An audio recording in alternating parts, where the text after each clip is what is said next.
we welcome foreign direct investment into New Zealand that really boosts and contributes to our productive economy, and that's a long-standing position.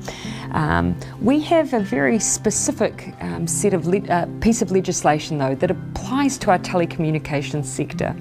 It's neutral in its application to vendor or country, but sets out a process separate of government to assess applications when there are substantial changes to the use of new technology. So for instance, 5G. Yeah. So in New Zealand there was an application made by a New Zealand-based company that involved Huawei.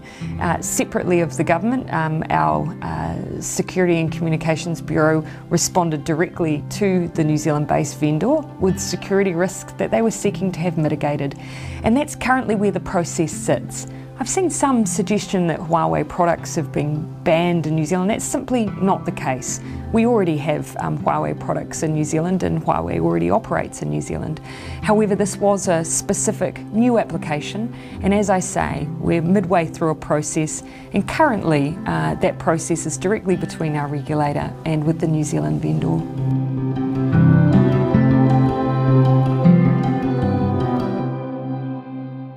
No. In fact, New Zealand stands very firmly and proudly on an independent foreign policy.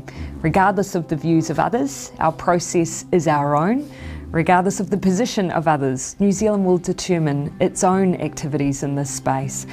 New Zealand has not been pressured in that regard, but even regardless, it would make no difference.